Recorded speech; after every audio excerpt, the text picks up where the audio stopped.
Som. E nós vamos chegar até lá. Obrigada. E não vou me alongar mais, tá? Vou orar, né? Vou pedir a Lilian que suba, que venha orar conosco, sim, vem, né? Que é a nossa ministra de oração dessa igreja. E ela vai orar. E após a oração dela, eu passo para o grupo de louvor, que vai dar a sequência. E ao final do grupo de louvor, vou só dar algumas instruções. Ao final do grupo de louvor, o nosso palestrante vai vir, né? E ao final da exposição dessa palestra, nós vamos ter um lugar mais aconchegante ali, para a gente sentar. Ele vai responder algumas perguntas já pré-estabelecidas, né, por nós. E depois a gente vai abrir perguntas, né, para vocês participantes, para perguntar. Não deixa de perguntar, não vou mestre, hein, gente? Olha só, aproveita. Ele é assim, nem disso, gente. Ele não gosta nem disso aqui. Ele não gosta. É o nosso professor mais, assim, simples do cenário. Desculpa. Ele é, assim, fantástico. E depois, nós abençoados, né? E nós vamos sortear esses livros. Olha que livros maravilhosos ali, né? Comentários. Ali nós vamos ter também até o livro de Apocalipse do Almeida. Vamos sortear 4 livros do Almeida. Eu começo hoje, depois amanhã e depois mais 2 no domingo. E tem um aí, ó, de santidade, tá? Então, assim, boa sorte a todos.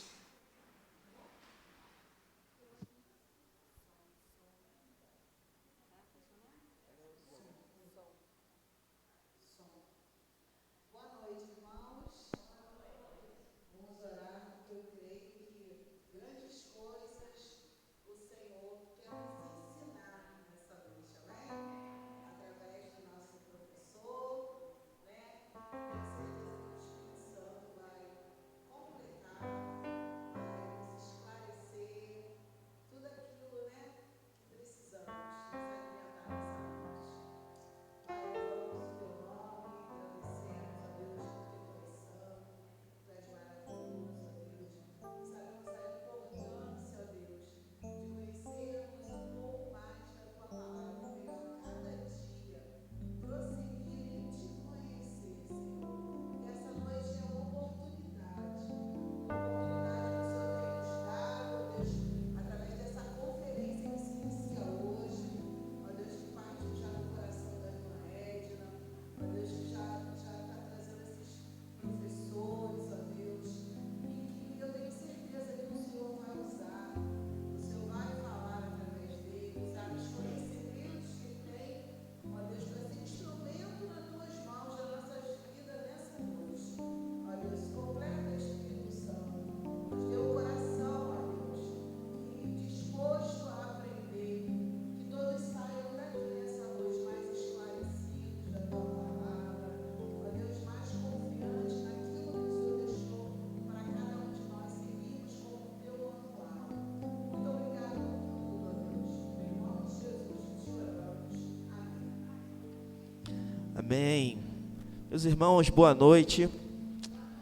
Queria te convidar a ficar de pé e ler um texto da palavra de Deus conosco. No livro de Apocalipse, capítulo 1, versículos de 1 ao 3 e depois o versículo 8. Vamos ler essa preciosidade escrita por João, inspirada por Deus, que é o livro de Apocalipse, que hoje estaremos estudando, ouvindo bastante. Temos ouvido já do nosso pastor. E eu queria te convidar a fazer essa leitura. Apocalipse 1, de 1 a 3, e depois vamos ler o versículo 8. Vamos juntos? Revelação de Jesus Cristo.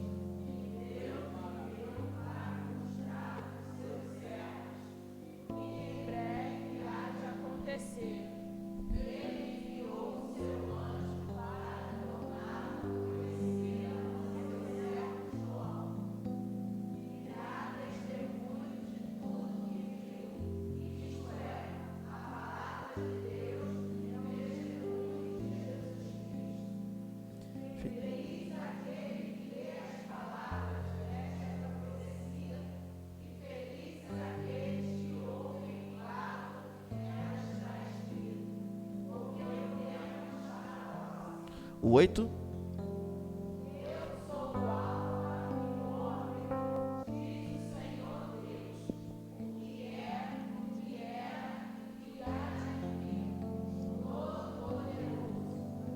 Amém. O versículo número 1, no final, ele fala, o 2, ele fala sobre dar testemunho do que você tem visto, do que você tem ouvido. Eu faço isso para você, né? Eu direciono para você. Você tem dado também testemunho do que você tem visto, que você tem ouvido? Será que você tem ouvido muito sobre a guerra da Ucrânia somente, ou sobre a pandemia, ou sobre o que você tem ouvido?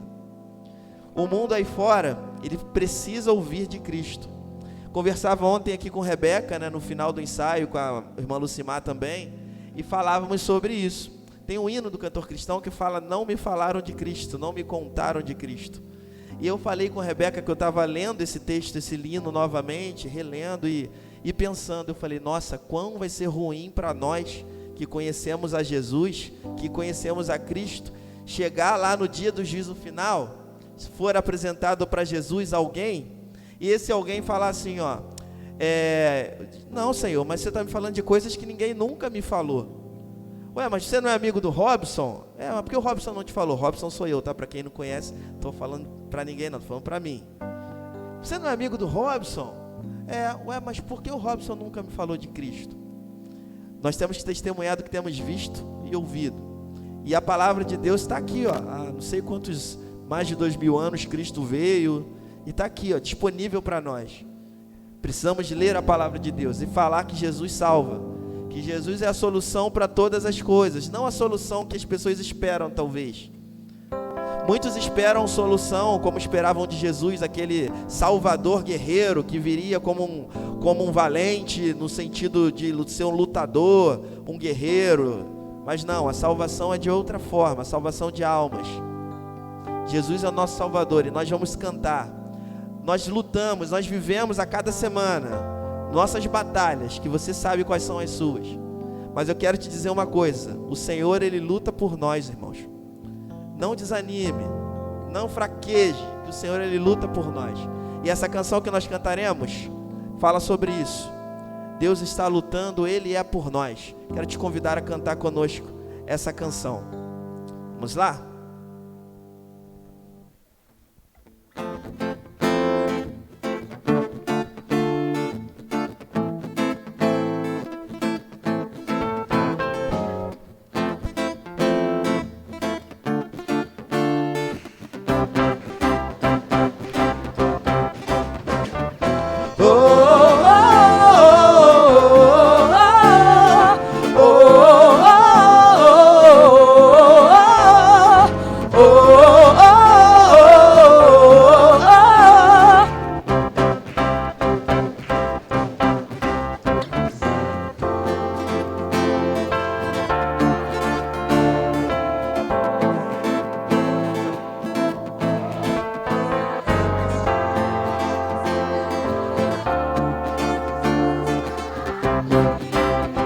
Leva nosso fardo, leva nosso fardo, pecado também.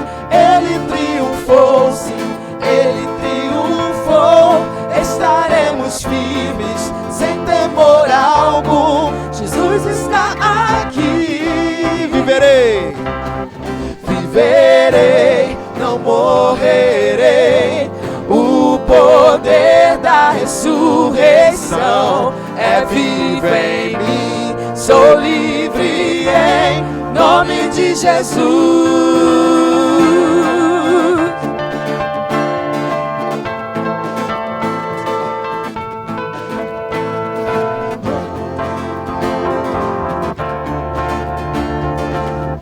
Leva o nosso fardo, leva nosso fardo, pecado também. Ele triunfou, sim, Ele triunfou.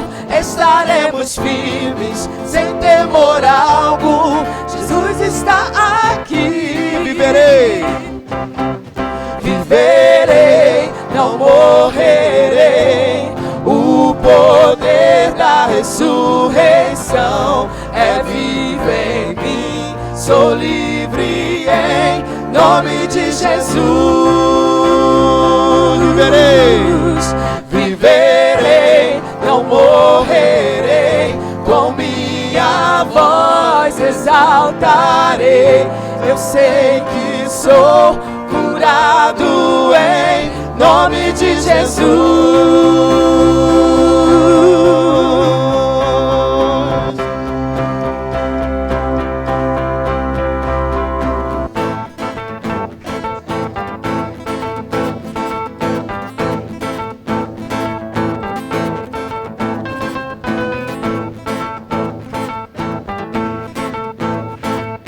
Declare que Deus está lutando por você. Deus está lutando, dissipando as trevas, trazendo o seu reino, firmado para sempre. No nome de Cristo cai o inimigo e mandaremos grande ao Deus Senhor. está lutando. Deus está lutando, dissipando as trevas, trazendo o seu reino, firmado para sempre. No nome de Cristo cai o inimigo e bradaremos grande ao Senhor. Viverei, não morrerei, o poder da ressurreição é vivo em mim. Sou livre em nome de Jesus. Viverei, não morrerei, com minha voz exaltarei. Eu sei que sou curado. Deus está lutando, dissipando as trevas, trazendo o seu reino, firmado para sempre. No nome de Cristo cai o inimigo e bradaremos grande ao Senhor. Deus está lutando, dissipando as trevas, trazendo o seu reino, firmado para sempre. No nome de Cristo cai o inimigo e bradaremos grande mais uma ao vez, Senhor. Deus está lutando, dissipando as trevas, trazendo o seu reino, firmado para sempre. No nome de Cristo cai o inimigo e bradaremos grande ao Senhor.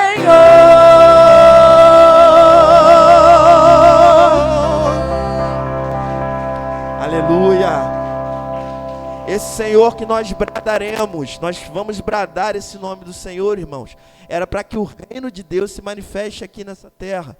Nós vivemos muito segundo os conceitos desse mundo por vezes. Olhamos para o mundo e racionalizamos tudo com a nossa vida do dia a dia. Está acontecendo isso por conta disso. Está acontecendo isso por causa de problema político aqui, problema de saúde ali. Irmãos, nós vivemos também um reino espiritual acontecendo.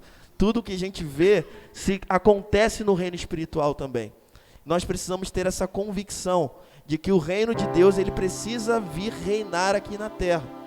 E como isso vai acontecer? As pessoas só ouvirão se tiver pessoas pregando, como diz na palavra do Senhor. Leve o reino de Deus às pessoas, leve a esperança que é o reino de Deus às pessoas. Vamos cantar a segunda canção, Ó quão lindo esse nome é.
deixou o céu,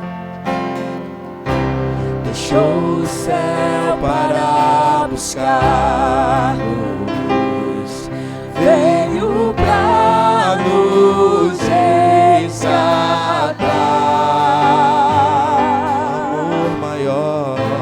Amor maior que o meu pecado, nada vai nos separar.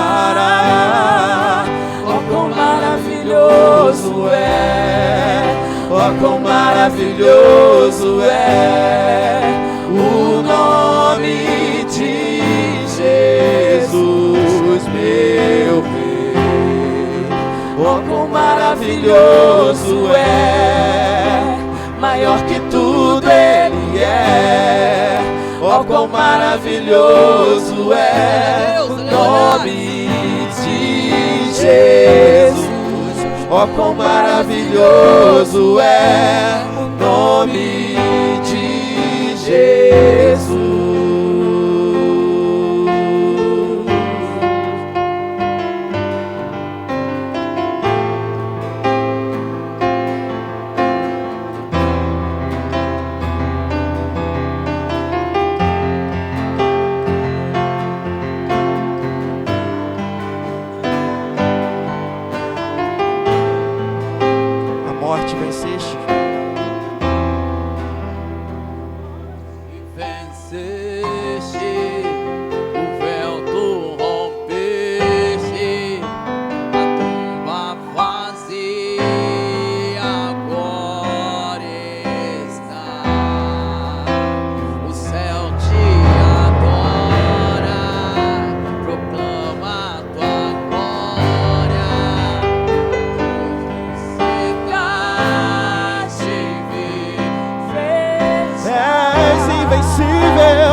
És invencível, inigualável, hoje pra sempre reinarás.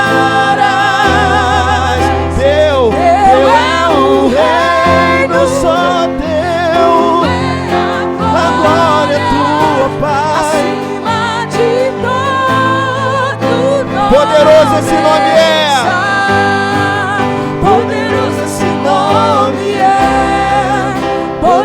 Esse nome é o nome de Jesus, meu Rei. Poderoso esse nome é, mais forte que tudo é. Poderoso esse nome é, o nome de És invencível, és invencível,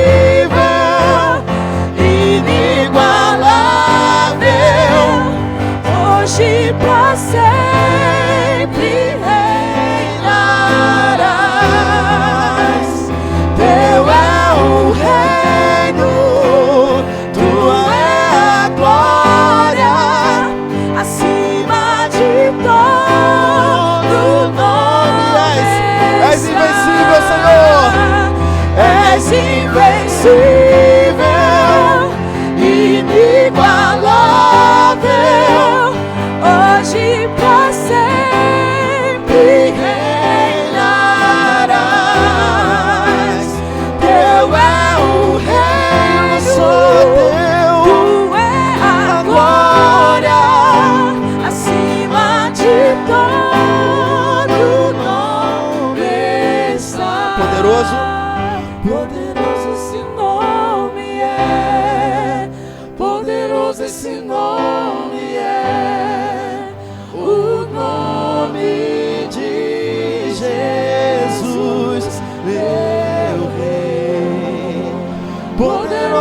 nome é mais forte que tudo é. Poderoso esse nome é, o nome de Jesus. Poderoso esse nome é, o nome de... Mais uma vez, poderoso esse nome é. Poderoso esse nome é, o nome de Jesus.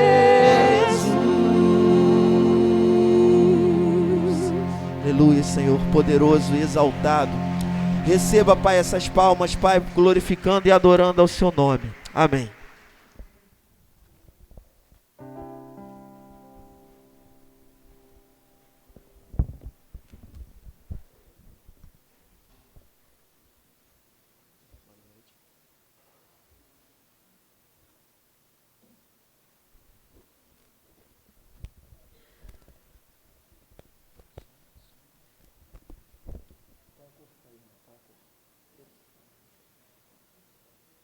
Oi. Som. Como é que você está se sentindo? Feliz por estar aqui nessa noite? Foi uma boa escolha? Que delícia, né? A gente se regozijar com o nome de Jesus, né? Eu creio que o seu coração já está como o meu, cheio, transbordando daquilo que é de Deus, daquilo que é o Senhor Jesus. Agora a gente vai passar por uma outra parte, né? Que é a parte também do conhecimento, né? Porque só quem enche o coração tem que conhecer profundamente. Quando a gente conhece profundamente, mais o nosso coração transborda. Não é isso? Não está lá na palavra de Deus? Fazei-me, né? Ali, conhecer cada vez mais o Senhor Jesus. Então, assim, eu vou orar, já apresentamos o nosso mestre aqui, Jones, né? Ele vai apresentar uma abordagem, né, sobre Apocalipse, né, para o dia de ontem e hoje. Essa foi a nossa proposta para ele. E eu vou agora orar, Jones, para que o Senhor te use, né, maravilhosamente, como sempre tem usado, em nome de Jesus. Bom? Senhor Deus, obrigado, Deus, por esse dia ímpar nas nossas vidas. Obrigado, Senhor, porque o Senhor se faz presente nesse lugar. Senhor, abençoa, Senhor, cada um que teve a decisão de estar aqui e cada dia mais aprofundar as suas raízes no Senhor. Obrigado pela vida de cada um. Obrigado por aquele que também que está em casa, está orando, não pôde vir. Abençoa, Senhor. Eu te peço pela vida dele também, todos os nossos irmãos. Te peço também pela vida do nosso pastor também, que deve estar vindo. Abençoa, o guarda. Senhor, agora eu quero te pedir uma bênção especial para o nosso professor e amigo, porque essa não é a primeira vez que tem sempre com grande coração aceitado o nosso chamado. Abençoa ele, capacita, que o Senhor possa usá-lo conforme a sua vontade, que tudo que saia dele seja para crescimento cada dia mais da nossa vida com o Senhor. Ó Deus, obrigado pela vida dele. O enche também do seu espírito, para que tudo que ele venha falar possa gerar bênção, Senhor. É tudo isso que eu te peço nessa noite e te agradecendo por estar aqui no nosso meio. Em nome de Jesus, amém. Boa noite a todos, boa noite, irmãos e irmãs. Obrigado, viu, Edna, pelo convite, por estar aqui de novo com vocês. E é um grande desafio, né, estudar o livro do Apocalipse, porque há muitas abordagens diferentes do livro. Então, não é fácil a gente encontrar pessoas pensando da mesma maneira em relação a este livro. Eu tenho uma história particular com o livro do Apocalipse, porque eu cresci, minha adolescência foi na década de 80, e no Rio de Janeiro, eu acredito até que no Brasil inteiro, um filme nas igrejas que era O Inferno em Chamas. Não sei quem já assistiu esse filme, né?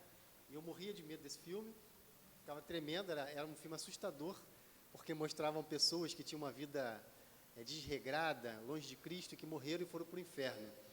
E o inferno era descrito de uma maneira terrível naquele filme, né? Um diabo colorido, o fogo, as pessoas sendo torturadas. Eu acho até que era uma maldade mostrar aquele filme para adolescente, viu? Hoje seria censurado, era assustador. Então, um capítulo que chamava minha atenção no Apocalipse era o capítulo 13. Apocalipse 13 fala da besta que saiu do mar. Eu falo, meu Deus. E a imagem que eu tinha na cabeça era a imagem daqueles filmes, né? Godzilla, ele saindo e quebrando as torres de alta tensão e destruindo os prédios. Mas é engraçado, né? Depois a gente começa a estudar o livro com mais calma e vê que o livro não é para assustar ninguém, pelo contrário. É um livro que foi escrito para consolar aqueles que estavam sendo perseguidos, os mártires, aqueles que morreram em nome do Evangelho, e é para isso que ele foi escrito, e é para isso, e é assim que a gente deve entender esse livro hoje também. Mas como as imagens do livro são assustadoras, e são mesmo, né? A gente acaba interpretando mal. E é por isso que eu escolhi fazer uma abordagem com vocês hoje, apresentando imagens. Eu vou seguir até o capítulo 13, que é esse aí que eu não posso passar, né? Meu Deus do céu. Aí eu paro, aí o palestrante de amanhã continua no 14. Eu vou até o 13, que é aquele que me dava medo, e a gente para nesse capítulo, tá bom? Então eu vou começar mostrando algumas imagens para vocês. Pode passar essa imagem, por favor? Eu queria que vocês olhassem essa imagem. É uma pintura do século XV ou XIV, está ali, século XIV. E quem pintou foi um pintor cristão. Então, vejam só. O autor do Apocalipse, ele escreve de um jeito bem diferente dos evangelhos, das cartas de Paulo, dos demais livros. Ele tem uma linguagem diferente.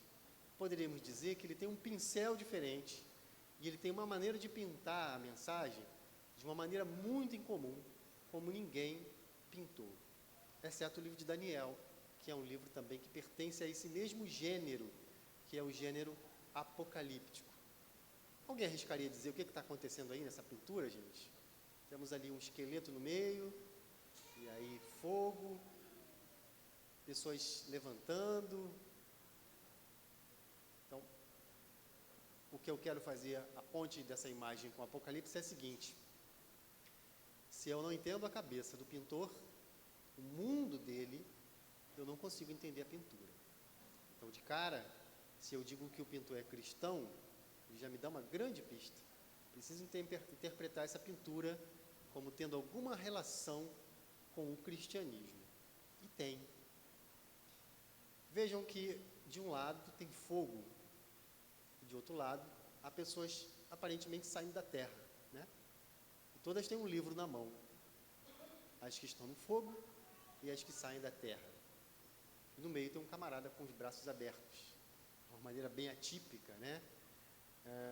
Então vejam, há muitas pinturas dessa época mostrando o dia do juízo e mostrando o momento da ressurreição. E são muito comuns pinturas em que pessoas saem da terra, porque elas estão ressuscitando. Mas ao mesmo tempo, nessas pinturas, não sei se vocês já conhecem algumas, aparecem diabinhos puxando algumas que ressuscitam e os anjos puxando outras. Parece uma briga ali, né? Tipo assim, você é de cá. E os demônios puxando o outro pessoal, dizendo, vocês são de cá. Essa pintura é muito parecida, mas ela é bem diferente das demais. Porque as que estão no fogo estão ressuscitando. E ele tem um livro preto na mão. As que estão ressuscitando no fogo. As que estão ressuscitando, saindo da terra, elas têm um livro vermelho. Então, na cabeça do pintor, essa é a linguagem que ele escolheu para representar a ressurreição. Ele não pintou como os demais, mostrando anjos puxando e demônios puxando para o outro lado. Ele escolheu colocar um livro vermelho para os que estão ressuscitando para a glória e um livro preto para aqueles que iriam para a condenação eterna. Aquele sujeito do meio é enigmático, não consegui descobrir quem é. Seria muito estranho se fosse Jesus ressuscitado, né? Assim, desse jeito. Se bem que quando a gente lê o Apocalipse, a gente vê que ele nasce com cabelos brancos como a neve, olhos de fogo e pés de latão. Também é diferente, né? Então, é possível, sim, que esse pintor tenha pintado Jesus desse jeito, porque Jesus vai ao Hades e volta, e ele estaria ali também ressuscitando. Bem estranho, bem atípico, mas ele escolheu pintar, assim, desse jeito, a ressurreição. E se a gente consegue entrar na cabeça, no mundo desse pintor, se a gente pudesse aqui entrevistá-lo, né? Poxa, me explica isso aqui direitinho. O que são esses 2 X embaixo? Eu não sei o que é. Mas então, a pintura dele, o jeito dele pintar, o jeito dele contar a história, o jeito dele apresentar o juízo final é totalmente diferente de tudo o que a gente já viu. O Apocalipse é um pouquinho assim. Se bem que muitas imagens que o Apocalipse utiliza, vem de Ezequiel, vem de Daniel, algumas de Isaías. Então, eu acho que a minha proposta aqui hoje com as imagens é que vocês reconheçam no Antigo Testamento certos elementos que aparecem no Apocalipse. Porque o autor do Apocalipse, João, ele se inspira no Antigo Testamento para apresentar uma grande história, cheia de imagens. Eu gosto de dizer que o Apocalipse parece um grande teatro. A cortina se abre e você fica de boca aberta. Meu Deus, é o trono divino ali. E aí João cai no chão. Meu Deus, o que é isso? E a cortina se fecha, se abre. E agora há um livro e um cordeiro. E ninguém é digno de abrir aquele livro. E você fica assim, caramba, o que vai acontecer? E aí alguém abre o livro. Mas não é só isso. São vários selos sendo abertos. E cada selo que se abre, acontece uma coisa. Então eu fico imaginando esse teatro. O que vai acontecer agora? E aí cada imagem mais aterradora do que a outra, não é isso? E aí quando chega no 6º selo, há um silêncio. O texto diz isso, caramba, é como se a cortina se fechasse e você ficasse aí, espectador, pensando, o que vai acontecer agora? E aí passam-se alguns segundos e a cortina se abre e é uma coisa mais aterrorizante ainda. Aí você pensa, acabaram os selos, chegou o momento da gente ver uma coisa animadora. Não, aí começam trombetas. E cada trombeta que toca, de novo, é uma desgraça, uma coisa ruim que acontece. Então é por isso que o livro assusta. As imagens são sempre aterradoras, como essa imagem. Nós vamos passar então e a gente vai seguindo pelas imagens do Apocalipse. Pode passar, por favor? Primeira coisa, a gente entender onde estão essas igrejas, né? Elas estão na Ásia, uma região atualmente ocupada pela Turquia, e é uma coisa curiosa, porque o nome das igrejas que aparece no Apocalipse, elas seguem exatamente o itinerário que um mensageiro seguiria. Vejam lá, Patmos, Éfeso, Esmirna, Pérgamo, Tiatira, Sardes, Filadélfia e Laodiceia. E se você olhar no texto, é a mesma ordem, certinho. Parece que quem escreve ele mentaliza o caminho que o mensageiro percorreria e coloca exatamente naquela ordem. E uma dúvida que a gente logo fica de cara quando lê o livro é, esse livro, todo o livro do Apocalipse, é endereçado a essas igrejas? Ou será que ela é endereçada para um outro grupo e só as cartas individuais é que era uma para cada uma? A gente não consegue ter certeza em relação a isso, né?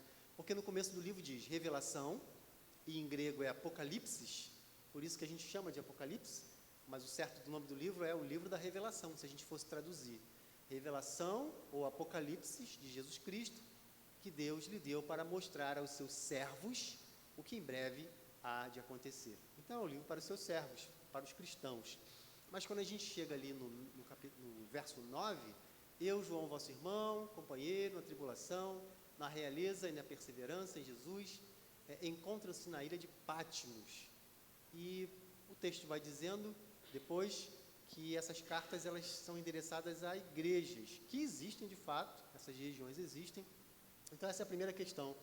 Todo o livro, de certa maneira, é endereçado a essa comunidade da Ásia Menor, ou ele tinha um destino maior? Porque quando a gente lê um livro, como uma carta de Paulo aos Coríntios, a gente lê como se essa carta fosse para essa igreja. Na minha igreja eu leio como se fosse para a minha igreja, quando eu leio na minha casa como se fosse para mim, e é. Mas a gente tem que ter em conta que quando Paulo escreve para a igreja de Corinto, os problemas que ele narra ali eram problemas reais, de uma igreja real, que vivia numa localidade real.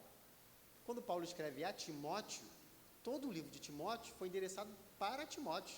Timóteo, no começo do livro você já fica claro, Timóteo, te escrevo essa carta, assim isso, cuidado com isso, persevera, ore.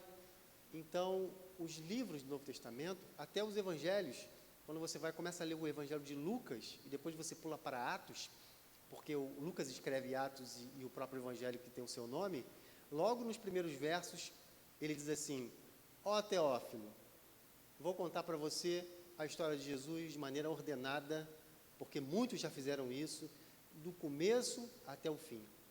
Aí no Evangelho de Lucas ele conta do começo de Jesus, do nascimento de Jesus, e vai até a morte e ressurreição. E aí, quando você vai para Atos, ele diz assim: olha, eu já te contei a história de Jesus do nascimento até a ressurreição. Agora eu vou te contar a história que continua quando os discípulos de Jesus estão em Jerusalém, aguardando a descida do Espírito. Então, poderíamos chamar Lucas de Atos 1, Atos de Jesus, e o livro de Atos dos Apóstolos. Ou Lucas 1, Lucas 2. O livro de Apocalipse também foi escrito para um público real, que vivia em lugares reais e que passava por problemas, angústias reais. E a gente vê isso com muita clareza no livro, que esses problemas reais eram problemas de perseguição. A gente vai ver uma oração no meio do livro, em que as pessoas falam assim: até quando as pessoas morrerão pelo Evangelho? Até quando, Senhor? Quando virá o teu juízo? Então a gente percebe que a carta tem a função de confortar essas pessoas e dizer assim: calma, o dia do Senhor chegará, os ímpios pagarão pelos seus pecados, a igreja do Senhor será preservada. E aí fala de um selo e tudo mais. Então a gente tem que pensar assim nesse livro. Se queremos lê-lo pensando no hoje, primeiro precisamos entender, assim como a carta de Paulo aos Coríntios foi escrita para uma igreja real, mas esses problemas se repetem hoje e a gente aprende com eles. O livro do Apocalipse foi escrito para um público real, mas essa mensagem ainda está viva para nós hoje, porque muitas coisas que o livro fala, como guerras, como doenças, continuam acontecendo. E a oração daquelas pessoas que aparecem no Apocalipse continuam sendo as nossas orações. Até quando, Senhor? A gente vê cena de guerra e fica pensando isso. Quanta maldade, quantas crianças já morreram. E a gente fala isso há muito tempo, né? Eu já vi muitas guerras. A guerra mais antiga que eu me lembro é a guerra do Irã e do Iraque. Cresci vendo aquilo. Depois a do Líbano. E até hoje eu não me esqueci. Jornal Nacional, guerra do Líbano, todo dia. Jornal Nacional, guerra Irã e Iraque, todos os dias. Acho que foi em 79, se não estou enganado. Então é isso. O grande desafio é a gente capturar essa mensagem, que era uma mensagem para um público daquele tempo, que estava lendo o que João escreveu, e trazer essa mensagem para o dia de hoje. Pode passar, por favor? Essa imagem, ela mostra o que acontece no comecinho do livro, lá em Apocalipse 1. Alguém pintou o que é mostrado no capítulo 1. Você vê Jesus sentado, um anjo, você vê João caído, porque Ezequiel, lá em Ezequiel 43, verso 3, Ezequiel também tem visões de Deus. No capítulo 1 de Ezequiel e no capítulo 10, Ezequiel tem uma visão de Deus que é estranhíssima, porque Ezequiel já começa a desenvolver essa linguagem que depois vai ficar muito mais rica no Apocalipse, que é uma linguagem enigmática, cheia de símbolos, né? E não sei quem aqui teve paciência de ler o capítulo inteiro de Ezequiel, o 1º e o 10. A visão do trono de Deus é um negócio fantástico e difícil de compreender. É um trono com rodas, tem querubim sustentando, tem fogo, faísca, fumaça, barulho. Aí tu, meu Deus, o que é isso? E o objetivo é justamente esse. Ele pega elementos do mundo dele e pinta aquele trono divino de um jeito em que as pessoas dizem assim: caramba, Deus é muito poderoso. Porque Ezequiel escreve para um grupo de judeus exilados, estavam na Babilônia, tristinhos, né? Nosso templo foi destruído, nossas muralhas caíram, as nossas tradições acabarão ficando esquecidas e nós estamos aqui em terra estrangeira. E aí o começo do livro já começa impactante. Ezequiel tem uma visão de um trono divino e o primeiro significado forte é: o templo foi destruído, mas Deus está vivo e está aqui na Babilônia, querendo de novo nos chamar. E aí ele vê aquele trono magnífico com arco-íris, trono, querubim, fumaça, fogo. Esqueça os detalhes, senão você se perde. Só pense no impacto que isso causa.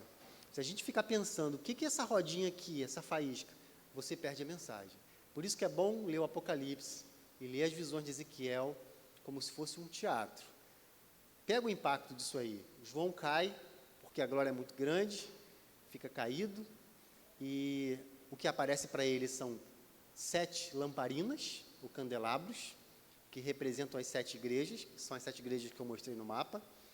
Também 7 estrelas, que são os mensageiros, ou anjos, porque no grego a palavra mensageiro e anjo é a mesma. Então a gente não sabe se havia um anjo em cada igreja, ou se ele está falando dos mensageiros, ou do pastor, ou do líder de cada uma dessas igrejas. Enfim, essa visão, ela prepara o leitor para o que vai acontecer em seguida, que são as 7 cartas às igrejas da Ásia Menor, na região que atualmente fica a Turquia.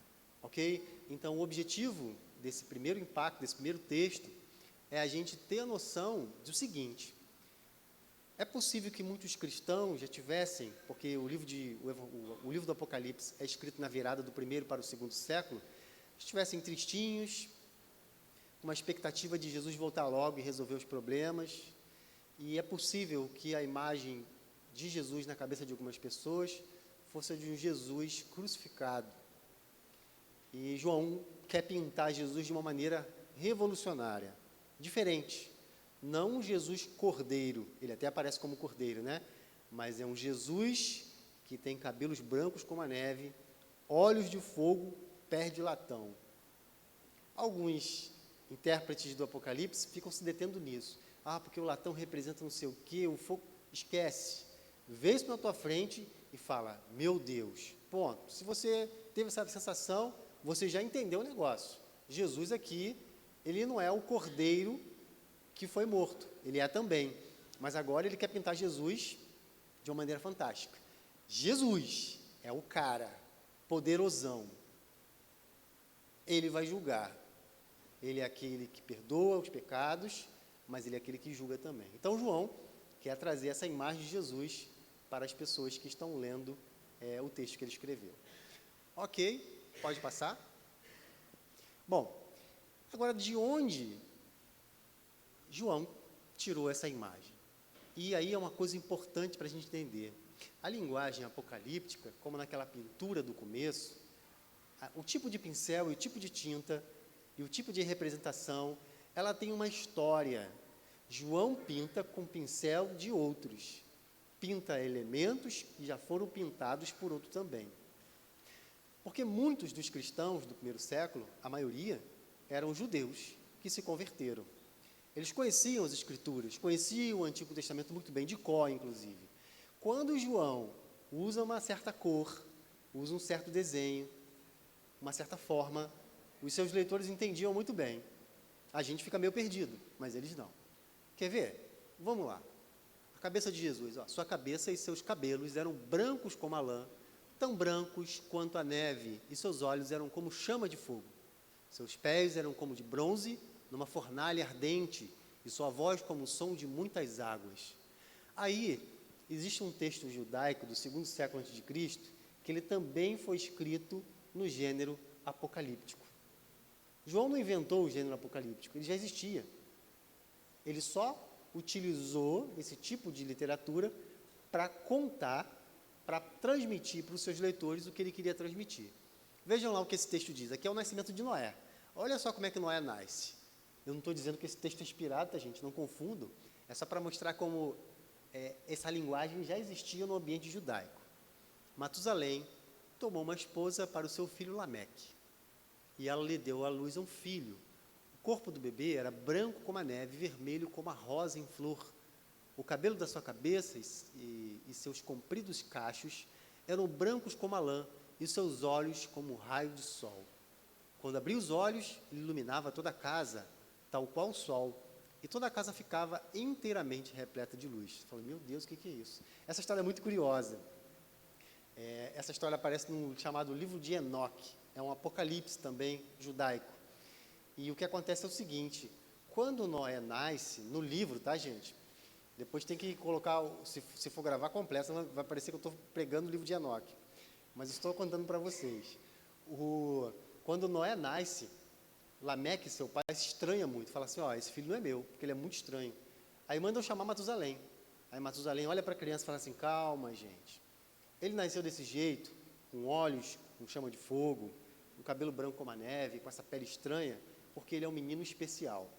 Então, quando João diz que Jesus tem cabelo branco como a neve, olho de fogo, pé de latão, ele só está dizendo isso para o leitor. Essa criança é especial. Tudo bem que são tintas estranhas, pinturas estranhas para quem está lendo, mas esquece isso. Só entenda a mensagem principal. Jesus nasceu e ele era um menino especial. E também, se a gente olhar em Daniel, essa imagem reaparece. Suas vestes eram brancas como a neve e os cabelos de sua cabeça alvos como a lã. Seu trono era de chamas de fogo com rodas de fogo ardente. Eu digo, caramba, gente, será que eu vou chegar no céu e Deus vai estar sentado num trono com roda de fogo girando? Então vamos devagar, né? A ideia aqui é apenas apresentar como é que é um trono magnífico, lindo, poderoso e de fazer a gente tremer. É isso. Então, vamos capturar as imagens e a gente não deve ficar se detendo nas picuinhas, senão a gente se perde. O Apocalipse é um livro que, se a gente olha muito de perto, a gente não enxerga. A gente tem que se afastar e olhar de longe. Aí a gente consegue ver esse grande teatro em que a cortina se abre, se fecha e vai apresentando imagens muito interessantes para nós. Pode passar, por favor? Bom, os capítulos 2 e 3 são as cartas endereçadas às 7 igrejas da Ásia Menor. Não vou falar sobre elas, até porque eu acho que vocês já estudaram bastante. Essa é a parte, geralmente, que a gente mais estuda no Apocalipse na igreja, porque ela contém mensagens, né? Mas, basicamente, cada igreja recebe uma mensagem da seguinte forma. Ela segue uma estrutura. Ao mensageiro da igreja de Esmirna, Éfeso, Pérgamo e assim por diante. Assim diz aquele que... E Jesus é apresentado de cada vez de uma maneira. Aquele que faz assim, aquele que tem os cabelos assim, aquele que é isso, aquilo que é aquilo. Cada igreja recebe uma mensagem e Jesus é apresentado de um jeito. Conheço tal virtude da igreja. E depois há um contudo, um porém, né? Porém, aí é uma coisa que a igreja não faz tão bem. Esmirna escapa do contudo, né? É a única igreja que não recebe nenhuma advertência. E no final, cada igreja recebe uma promessa. Vejam que o livro do Apocalipse é um livro que estimula a perseverança.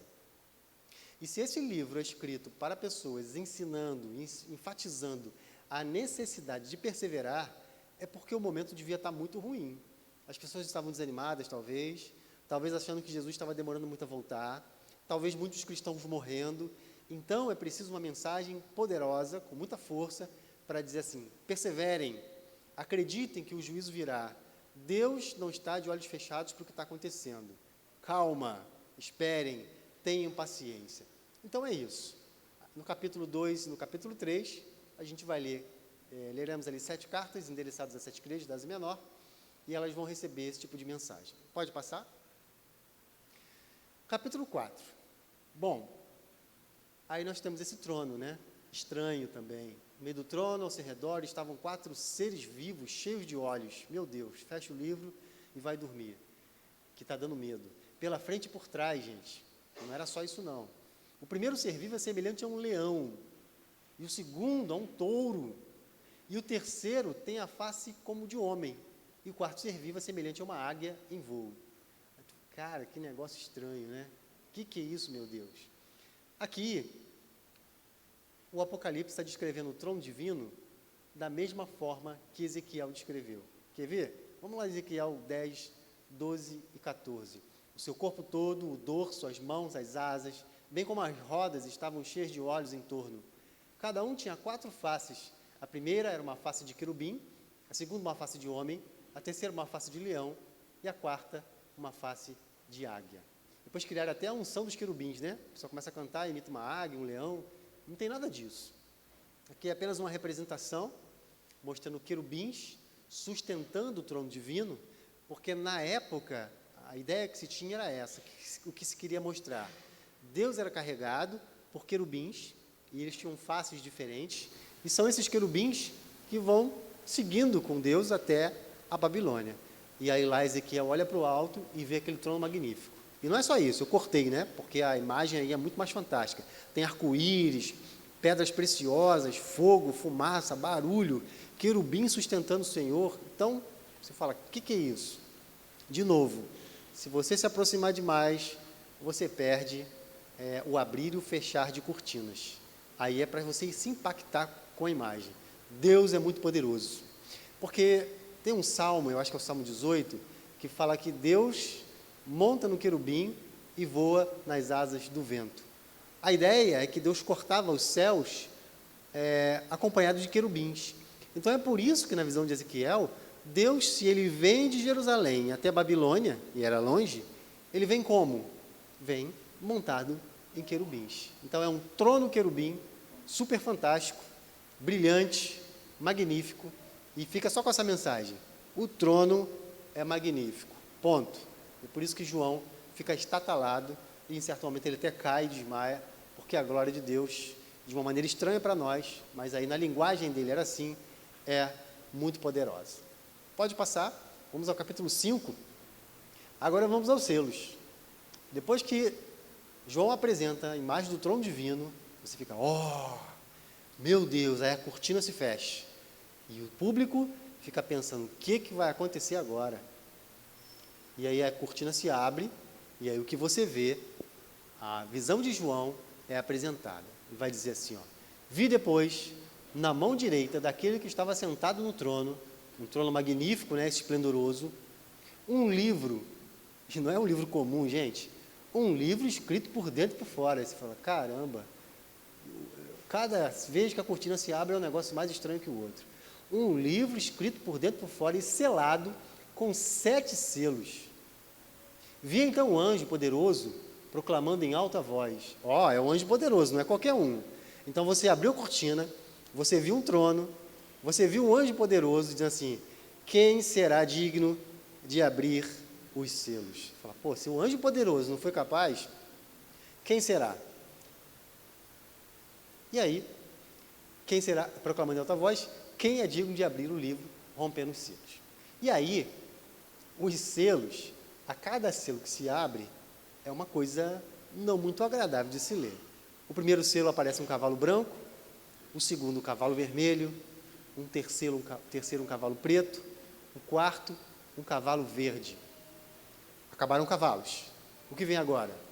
Aí vem a visão dos santos, que vão dizer assim, até quando, Senhor?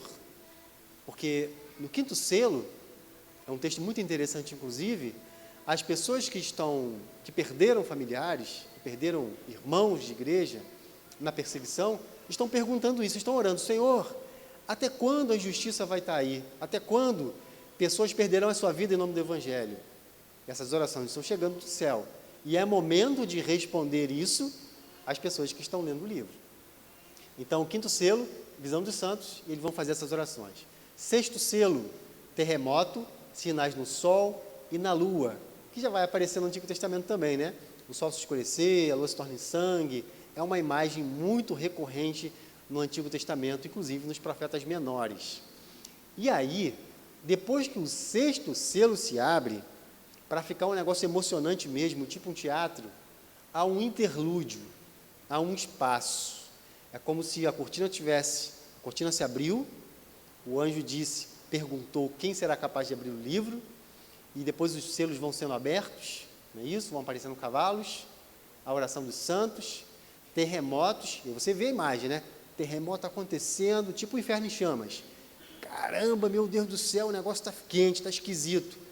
E há um momento de parar, um interlúdio. E aí, depois desse silêncio, desse interlúdio, não acabou o selo, quando se abre o 6º selo, o 7º selo, quando ele é aberto, imagina aqui para visualizar, né? Agora saem anjos com trombeta de dentro do livro. Meu Deus do céu, o que vai acontecer agora? E agora é a vez das 7 trombetas que vão tocar. Pode passar. Mas antes, pode voltar no slide anterior, por favor? Que agora eu tenho que mostrar os selos, né? Então, 1º, 2º, 3º e 4º selo. Depois a gente vai para a trombeta. Calma. Uma coisa de cada vez para a gente não se assustar. Pode passar. Aí tem 4 cavalos. E aí vejam lá. O primeiro cavalo branco sai para vencer. O segundo tira a paz. O terceiro provoca fome. O quarto, guerra, fome, pestes. E como se não bastassem animais ferozes para atacar as pessoas. Você fala, meu Deus do céu, eu quero estar bem longe quando chegar esse cavalo aí. Eu quero... Bom, guerra a gente está acostumado, né? Fome, nosso país é um país pobre, fome é o que não falta nesse país. Mas tudo junto, guerra, fome, peste e animais ferozes, esquisito, né? Então, vejam, a ideia é o juízo de Deus chegando. Então, o livro quer apresentar esse tipo de coisa acontecendo. Coisas ruins acontecendo, obviamente, com os ímpios, né? Se bem que essa questão aí é debatida também, mas vamos devagar. Pode passar? Os cavalos passaram, o pessoal já perdeu o medo dos cavalos. E aí tem o 5º selo e o 6º selo. Pode passar também? Vejam lá. Quando abriu o 5º selo, vi sob o altar a vida dos que tinham sido imolados por causa da palavra de Deus e do testemunho que dela tinham prestado. E eles clamaram em alta voz: até quando, Senhor, santo e verdadeiro, tardarás em fazer justiça? Parece em Abacuque, né? Vingando nosso sangue contra os habitantes da terra. A cada um deles foi dado, então, uma veste branca, e foi-lhes dito também que repousassem por mais de um pouco de tempo, até que se completasse o número dos seus companheiros e irmãos, que iriam ser mortos como eles. Vi quando ele abriu o 6º selo, houve um grande terremoto, o sol tornou-se negro como um saco de crina, e a lua inteira como sangue. As estrelas do céu se precipitaram sobre a terra. Então é isso. O 6º se abre a essa oração, a essa questão que é colocada: até quando, Senhor, os mártires continuarão morrendo? O texto diz que isso vai acontecer por um tempo, mas a hora vai chegar. Calma, tenha um pouco de paciência, que o juízo de Deus está chegando. E essa expectativa do juízo divino é o que vai sendo alimentado enquanto você vai lendo o texto. Pode passar? O interlúdio é isso aí. Olha o capítulo 7.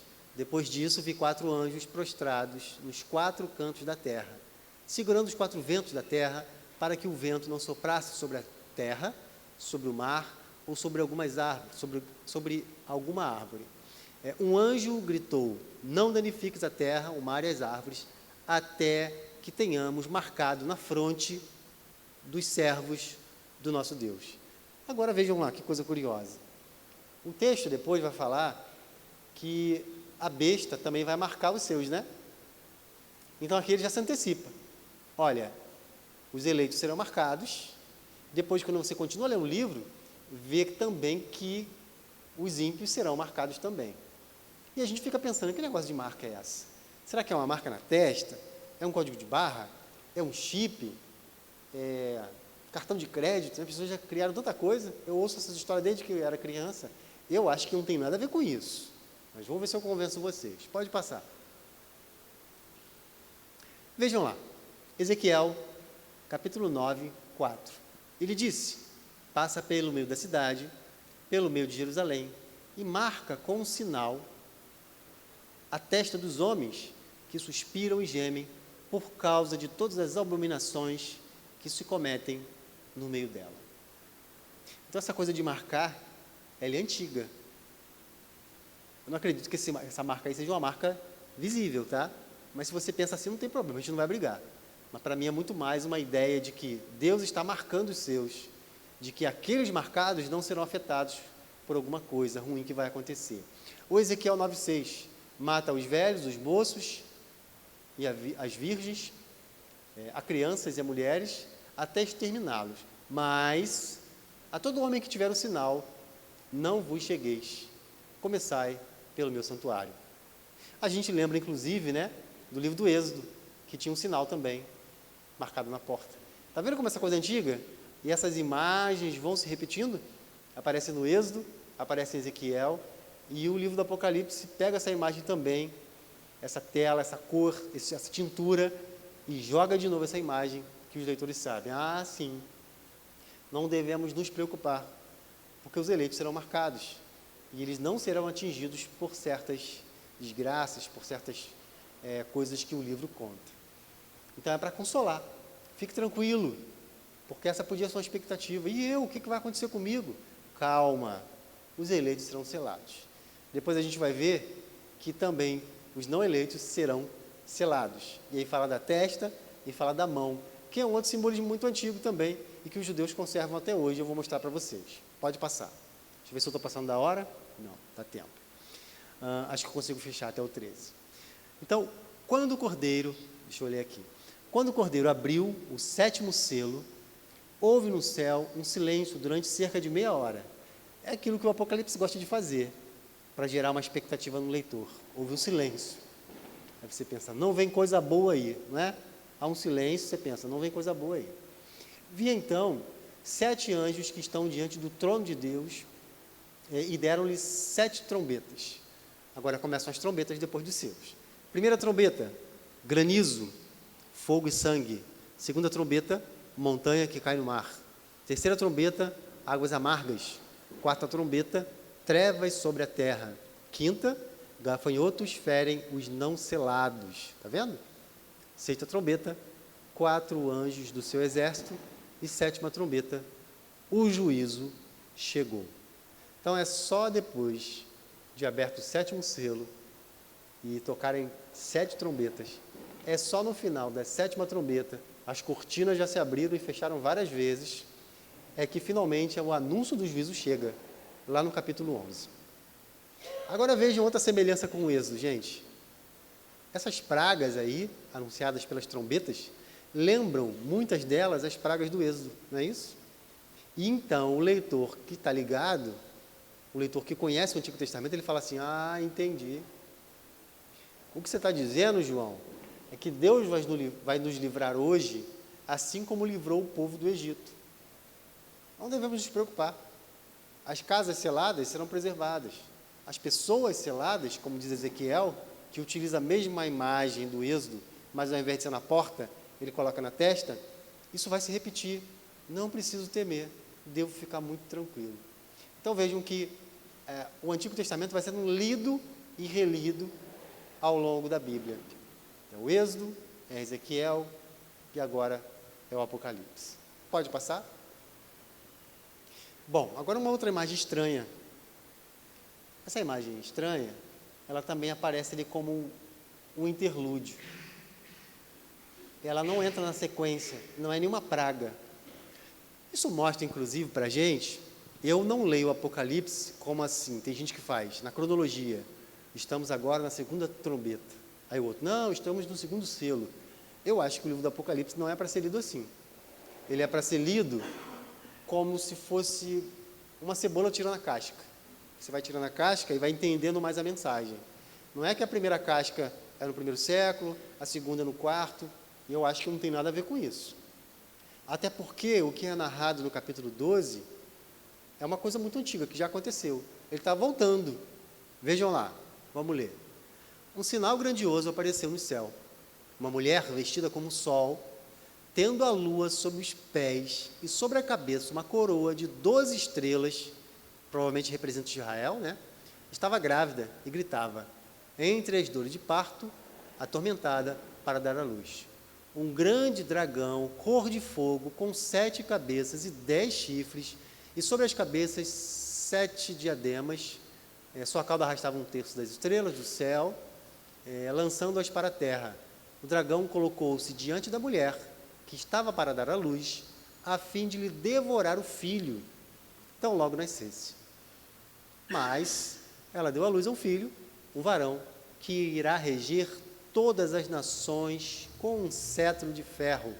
Seu filho, porém, foi arrebatado para junto de Deus e de seu trono, e a mulher fugiu para o deserto, onde Deus lhe havia preparado um lugar em que fosse alimentada por 1260 dias, 3 anos e meio. É metade de 7.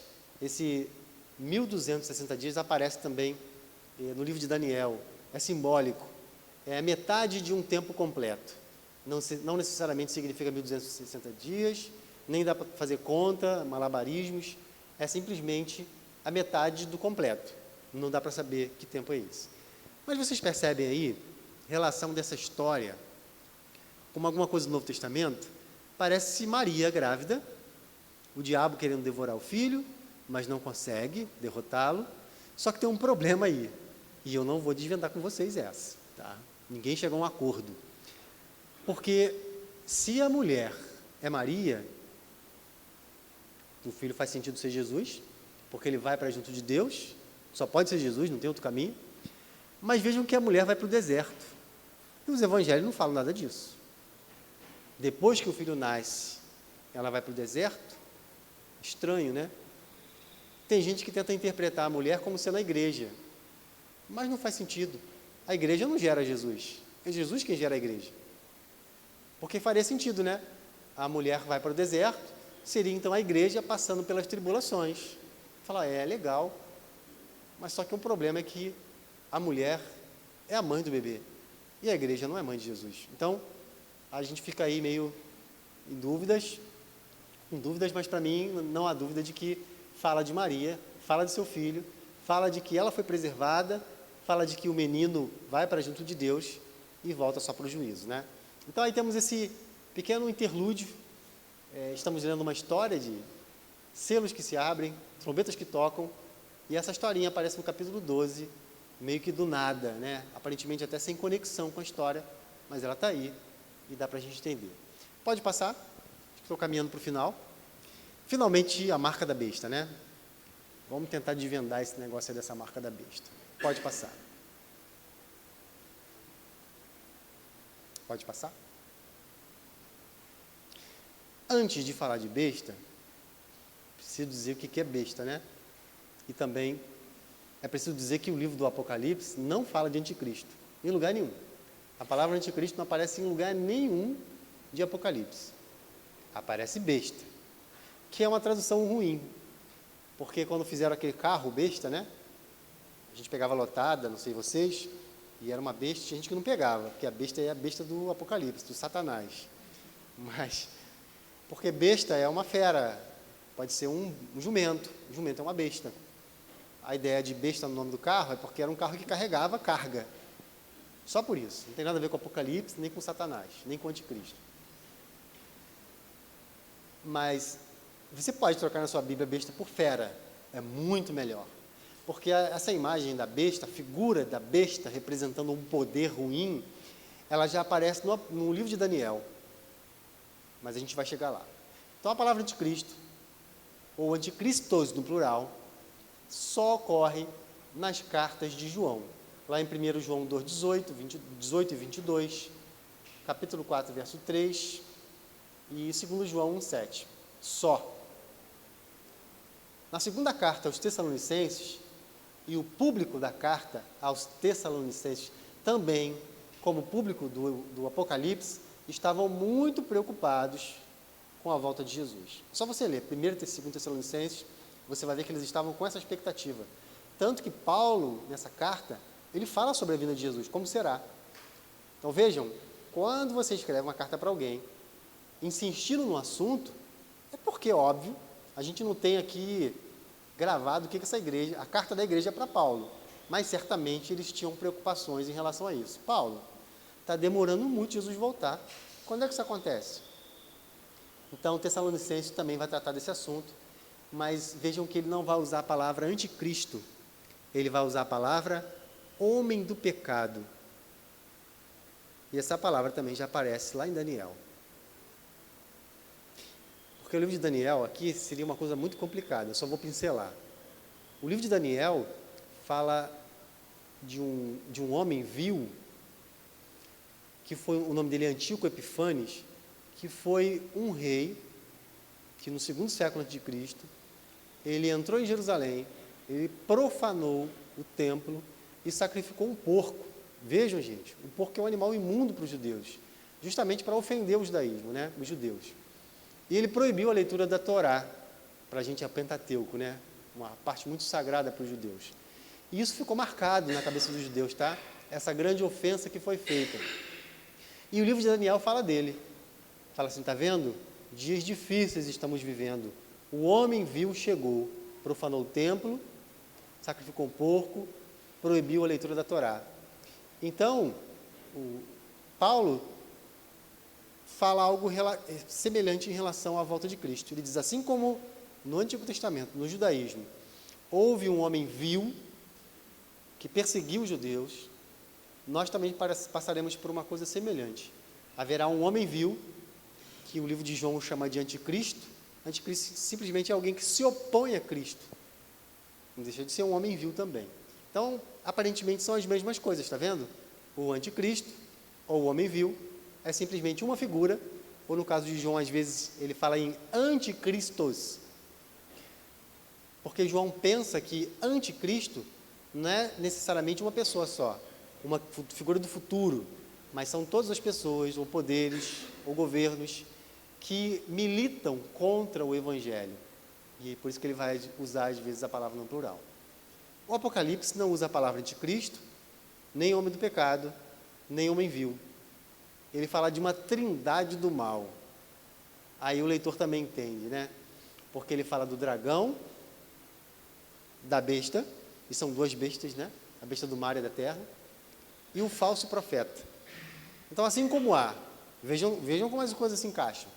Assim como Deus marca os seus, a besta também quer marcar. Assim como Deus se apresenta numa forma de trindade, aqui o poder do mal também quer imitar a Deus. E ele se manifesta na figura do dragão, que é o diabo, porque lá em 12:9 isso é dito com clareza. A besta, que é um poder político, isso também está muito claro lá no capítulo 17, verso 17. E o falso profeta, que aparece lá em Apocalipse 16:13. Então, tem o diabo, tem a besta, que é um poder na terra, e tem o falso profeta, que é aquele que convence. Então, assim como tem Deus, Jesus na terra e o Espírito Santo que convence do pecado, há o dragão, o diabo, por trás dele está isso tudo, a besta, que é um poder que age na terra, e o falso profeta é aquele que convence as pessoas a seguirem a besta, que é um instrumento do dragão. Está vendo, gente? Não fica tão complicado entender o livro assim. Agora, de modo geral, as pessoas querem saber quem é a besta e quem é o falso profeta. Isso você não vai saber e nem importa. Você está selado, está seguro, vive tua vida, toca o teu barco. Mas o problema do Apocalipse, na leitura que se tem, é essa. As pessoas querem saber, elas querem enxergar de pertinho. Afasta, olha de longe. Enxerguei aqui, realmente, o diabo quer imitar Deus, quer enganar. Deus sela os seus, ele também quer selar. E por aí vai. Pode passar? Então, a palavra besta é uma tradução da palavra grega therion, que significa simplesmente animal feroz. Mas por que esse poder político é apresentado aos leitores como se fosse uma besta fera? Porque lá no livro de Daniel, é assim que ele apresenta. Deixa eu ver se eu botei ali. Tá. O livro de Daniel, ele apresenta o seguinte cenário. Ele apresenta 4 impérios, um atrás do outro. Há muitas divergências em relação a isso, mas aparentemente é o babilônico, o persa, o medo-persa e o grego. São impérios que sucederam, né, na história. E ele vai dizer assim, olha, esse império aqui é um animal tal, esse império é um animal tal, ou uma besta, esse império é um animal tal. Por que o império é um animal? Primeiro que os impérios eles gostavam de representar o império com um animal, né? O Império Romano, por exemplo, usava uma águia. Os Estados Unidos também. Então, ele escolhe alguns animais para representar esses poderes, esses impérios. E eram impérios que destruíram, sempre oprimiam Jerusalém, Judá. Então, ele está usando essas imagens. Mas o livro de Daniel diz assim, apareceu um império, ou um animal, uma besta fera, depois apareceu outro animal, uma besta fera, um terceiro animal, uma besta fera, um quarto. Aí ele vai dizer assim, depois desse quarto animal, o que eu vi não foi um animal, foi um que é semelhante ao Filho do Homem. Ou seja, o quarto não é uma fera, o quarto veio nos libertar. E é por isso que a imagem do Filho do Homem aparece no Novo Testamento, né? O Filho do Homem é no sentido de que ele tem aparência humana. Ele não veio destruir, ele veio libertar. Então, o livro de Daniel já anuncia isso. Aquele que vem depois do quarto animal, depois da quarta besta. Ele veio nos libertar, não para oprimir. Então o Apocalipse vai retomar essa imagem da besta fera e vai dizer isso. Há uma besta, ele vai falar de duas bestas, e muita gente acha que a besta que o Apocalipse está falando é o Império Romano, que é o Império Romano que oprimia e que perseguia o cristianismo. Mas se a gente quer ler o Apocalipse para os dias de hoje, assim como a gente lê a carta aos Coríntios para o dia de hoje, mas era uma carta para um público daquele tempo, e a carta a Timóteo, como se fosse para nós hoje, e podemos fazer isso, a gente pode pensar que vários impérios se sucedem, vários poderes malignos se sucedem, seja um poder político, seja um poder econômico, seja um poder corporativo, mas a gente tem que estar atento para isso. São poderes que estão aí e, às vezes, tentando nos fazer desviar do Evangelho. Pode passar? Acho que eu estou caminhando para o final. Daniel disse, na minha visão à noite eu vi 4 grandes animais, ou bestas, ou feras, cada um diferente do outro, subiram do mar. O primeiro parecia um leão, o segundo tinha aparência de urso, depois de um leopardo, um quarto animal aterrorizante, assustador e muito poderoso. Vejam que Apocalipse, ele mistura esses animais. É como se ele dissesse para os seus leitores, você lembra dos 4 animais, dos 4 impérios, lá de Daniel? A besta, que eu estou falando agora, ela é uma mistura de tudo isso. Ela tem face e cara de pantera, também tem aparência de urso, aparência de leão, aparência de dragão.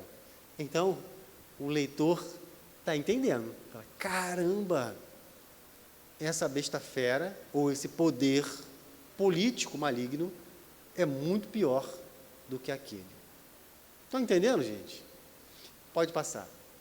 Não sei se eu tenho mais um, está acabando. Tá. Agora no 14. Tá. Vejam que o símbolo da besta, na mão e na testa, ele já aparece no Antigo Testamento. Mas eu vou ler primeiro o Apocalipse. Seguiu-se a estes outro anjo, o terceiro dizendo em grande voz, se alguém adora a besta e a sua imagem e recebe a sua marca na fronte ou sobre a mão, também esse beberá do vinho da cólera de Deus. E agora vamos lá para Êxodo.